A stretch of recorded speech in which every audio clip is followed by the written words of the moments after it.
সালামু আলাইকুম। আজকে আমরা আসছি নিউ মক্কা হোটেল অ্যান্ড কাবাব ঘরে, যেখানে এই প্রথম সৈয়দপুরে এইভাবে ঝুলন্ত মুরগি ফ্রাই করে বিক্রি করা হয়। চিকেন ফ্রাই এইভাবে আমি সৈয়দপুরে অন্য কোথাও বিক্রি করা দেখি নাই।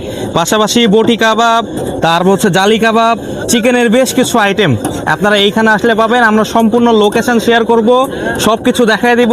সবচেয়ে ইন্টারেস্টিং বিষয় আমার কাছে যেটা মনে হয়েছে সেটা হচ্ছে এই যে ঝুলন্ত মুরগি, আমরা একটু ভালো করে দেখাই। সৈয়দপুর আমি আসলে দেখি নাই, এই জন্য মূলত আসলাম ইন্টারেস্টিং এই বিষয়টা দেখানোর জন্য। তো বিস্তারিত ভিডিওতে আমি সবকিছু শেয়ার করছি। ভিডিওর শুরুতে একটি রিকোয়েস্ট, যেহেতু পেজটি একদমই নতুন, সো প্লিজ সবাই ফলো করে পাশে থাকবেন। এবার বিস্তারিত ভিডিওতে যাওয়া যায়। চাটের মতো ঝুলতে থাকা যে বস্তুটিকে দেখছেন, এটি আসলে ফুড মেনু। শুরুতেই বলেছিলাম এইখানে যাওয়ার প্রধান আকর্ষণ ছিল এই ঝুলন্ত ফ্রাই করা মুরগি, বা ওনাদের ভাষ্য মতে এটি হ্যান্ডমেড গ্রিল। বাট আমি সৈয়দপুরের আগে কখনো এই জিনিস দেখি নাই। আপনারা যদি কোথাও দেখে থাকেন তাহলে অবশ্যই কমেন্ট করে জানাবেন।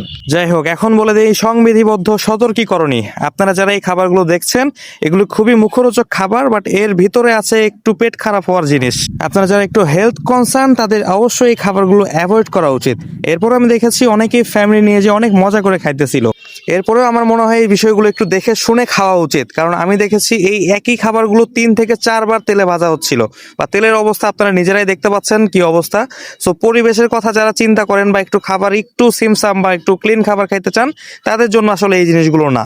আপনাদের অবগতির জন্য জানানো হচ্ছে যে আমি এবং মিস্টার মঞ্জু, আমরা দুইজন যে ট্রাই করেছিলাম, দুইজনকে রাতে গ্যাসের ট্যাবলেট খাইতে হয়েছে এবং রাতের খাবার আমরা খাইতে পারিনি। বাকিটা আপনাদের নিজেদের চয়েস। আর একটা বিষয়, এর আগেও আমি এইরকম একটা ফুড নিয়ে রিভিউ করছিলাম, তো অনেকে এসে বলছে যে সৈয়দপুরের মানুষজন এগুলো খায় না বা এই সেই। যাই হোক, আমি এখানে অনেক ভিড় দেখছি জন্যই মূলত এই জায়গায় নিয়ে ভিডিও করা। এটা যেহেতু রেল লাইনের একদম পাশে, সো সবসময় রেলগাড়ি যাতায়াত করতে থাকে। সো খাবার নিয়ে ওনারা অবশ্য কনসার্ন, সবসময় মোটামুটি খাবার ঢেকেই রাখার ট্রাই করে। বিশেষ করে যখন রেলগাড়ি যায় তখন এইভাবে কাপড় দিয়ে ঢেকে রাখে। বাকি কথা সব ওনার মামার মুখেই শুনি। আমার এখানে পাবেন chicken chop, chicken fry, sauce chicken, Kanthi kebab, seekh kebab, এমন সুস্বাস্থ্য হাতের বানানো গ্রিল। এখন আমাদের এখানে আছে বটি কাবাব।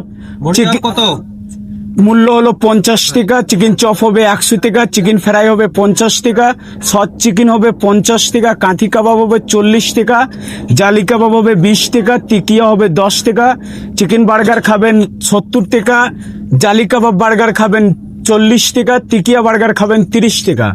তার সাথে রুচি আমাদের ঠিকানা হলো Saidpur line canteen new Mecca hotel.